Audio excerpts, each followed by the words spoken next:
Good morning and welcome back. Welcome back to the 1,000+ people who watch this every week. I'm so glad you do, but what surprises me is so few of you comment. I did ask my dearly beloved why she thought nobody commented, or very few people commented, or thumbs upped, or whatever. And she says they might be embarrassed. What could that mean? Today we're going to talk about horse racing. That's right, because today is Melbourne Cup. Now, if you live in Australia, or if you're one of the 1,000 odd people, you will know that in Melbourne it is a public holiday today because there's a horse race. Now, this just does not make any sense to me. I have no idea why they close the banks and whatever else. Not the liquor stores, not the shop. I don't know what they shut anymore. Banks, that's it. And people don't go to work, so other things don't happen. But you can still go to Bunnings. You can still go and buy your hardware requirements if you need them. So anyway, we have this holiday for people who don't understand. And it's not even all of the state. It's only just Melbourne. In fact, other parts of the state have their own horse racing cup day, holiday thing. So it is completely bizarre. But what happens on Cup Day? Well, there's a whole lot of horse races at one particular place. And one of the races is called the Melbourne Cup. And it's supposedly the richest race in the world. Well, I don't know whether it is anymore. I think that was all over and done with. But why are we getting a holiday? I don't know. I don't even watch the Melbourne Cup.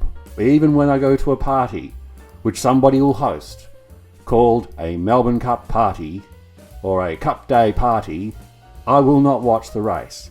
And it's not because I don't like horses. I think it's a bit like a circus. It's a lot like a circus. It's totally a circus. There's always a couple of them die at the end of the day.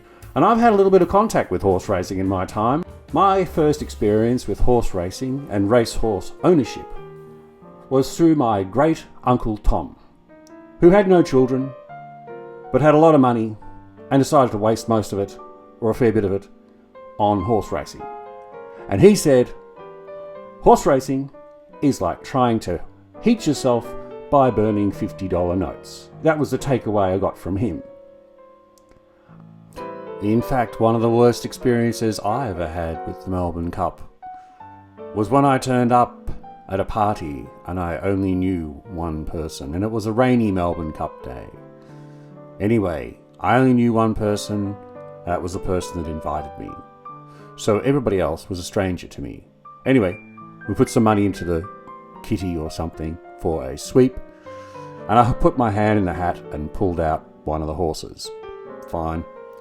Anyway, as disinterested as I was in horse racing and gambling on horse races, it was to my surprise when I won the sweep.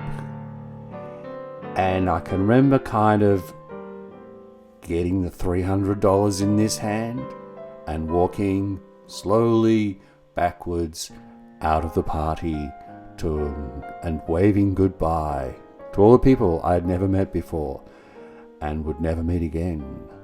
Thank you. It was well spent. I have a very wise friend, and she's a steward. Her name's Kylie. You know who you are.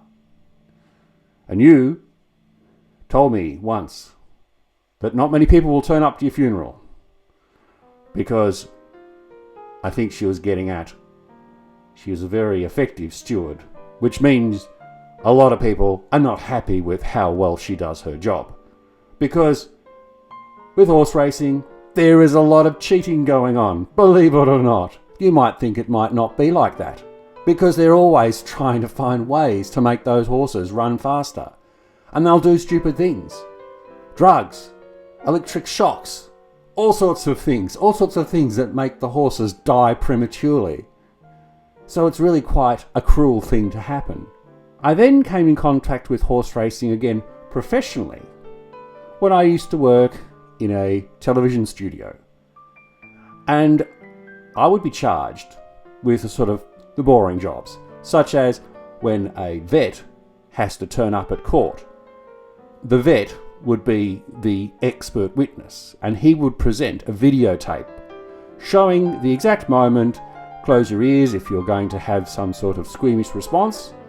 We would edit the video in order to show the exact moment that the horse's lungs exploded, which was a sign that someone had given that horse some kind of drug, and the other owners were complaining that this horse owner had cheated by giving that horse some dreadful drug, which made them run really fast, but also made their lungs explode, almost certainly leading to their premature death. It wasn't really part of the story, but it was, I think, what finally turned me off horse racing.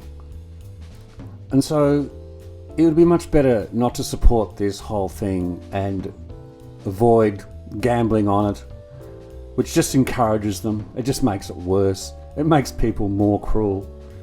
Think about Kylie, and think about her funeral, which you probably should book a spot at, because I suspect it's going to be very popular.